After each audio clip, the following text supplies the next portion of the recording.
Hey, I'm Emma Garlett, and on today's episode of Paint It Black, I'll be looking into systemic issues faced by our justice system and why Aboriginal people are overrepresented through a First Nations person's eyes. And I want to have a frank discussion about the torment experienced by Aboriginal kids in jail. Just before we start, some of the imagery and descriptions in this video might be distressing to some people, and there's mention of self-harm and suicide, so please take care while watching. Like many Aboriginal people, I have family who have been in and out of prison. Many of them have been through the Juvenile Detention Centre, Banksia Hill, before being sent to Hakea or Bandiup.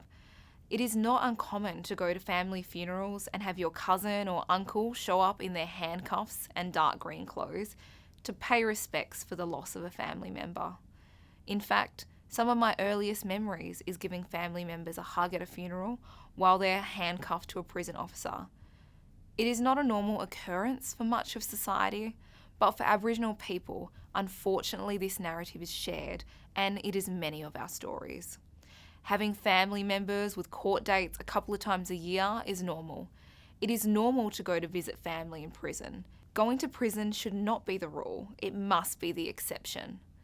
Prison should not be normalised within Aboriginal families and communities, but it is.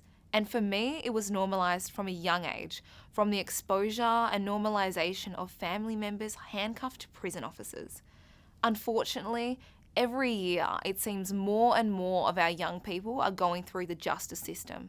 Some are on their first offences, while others have hundreds. How do we accept this? Prisons are not places for our children, especially when things like this emerge in our detention centres. That's a video at WA's Juvenile Detention Centre, Banksia Hill, uncovered by Four Corners, which showed a boy being restrained by a number of youth custodial officers using the folding technique, which has been banned in other states. But seeing things like this isn't new. The treatment of kids and kids in jail has been brought up several times over the years. In 2016, the terrible treatment of Aboriginal teens at Dondale Juvenile Detention Centre in the Northern Territory was exposed. And now the issue had reared its ugly head again after it emerged that children were being forcibly restrained in Banksia Hill and some young offenders were being transferred to the adults' prison.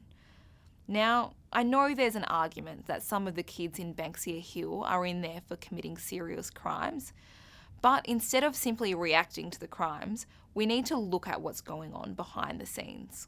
This week, during answers to questions in Parliament, it was revealed 7 children detained in Casuarina Prison's Unit 18 have attempted to take their own lives in the 4 months it has been running.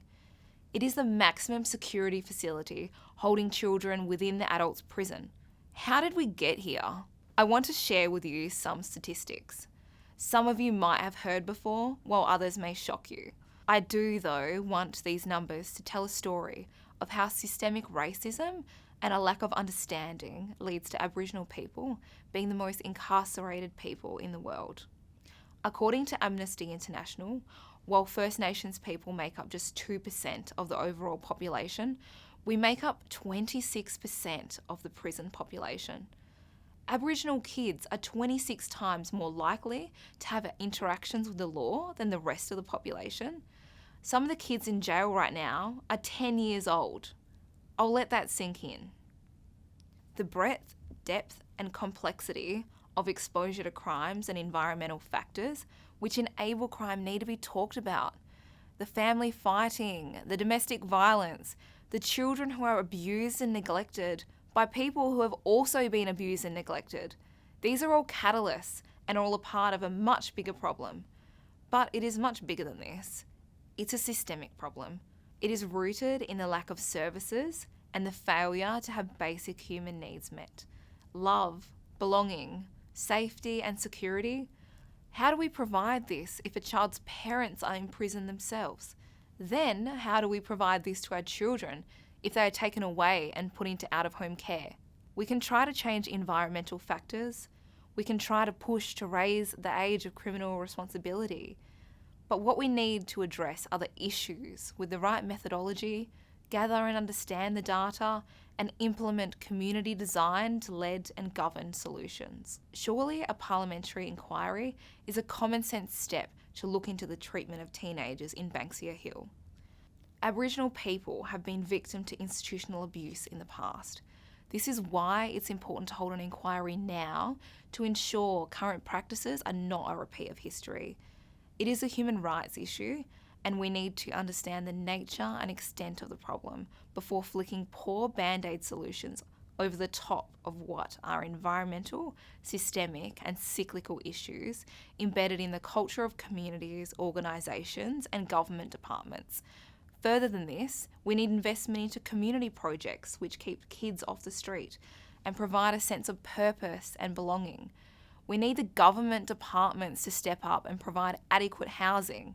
Safety and security is a core need which needs to be addressed. Stability of housing and a reduction of overcrowding will help reduce crime.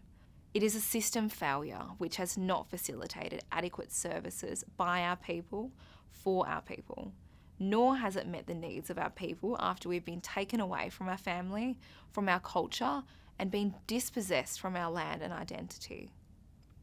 Premier Mark McGowan has announced a Youth Justice Summit, and WA Police Commissioner Cole Blanche has called for more child specialists to help address youth crime and reoffending. Sure, this is a step in the right direction, but if this is going to happen, First Nations voices need to be heard and listened to.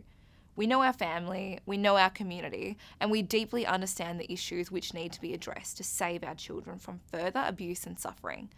Our children are our future. How will we have hope for our children if they're deteriorating in detention centres? I'll leave that with you to think about. Thanks for watching Paint It Black with me, Emma Garlett. Don't forget to subscribe so you never miss an episode.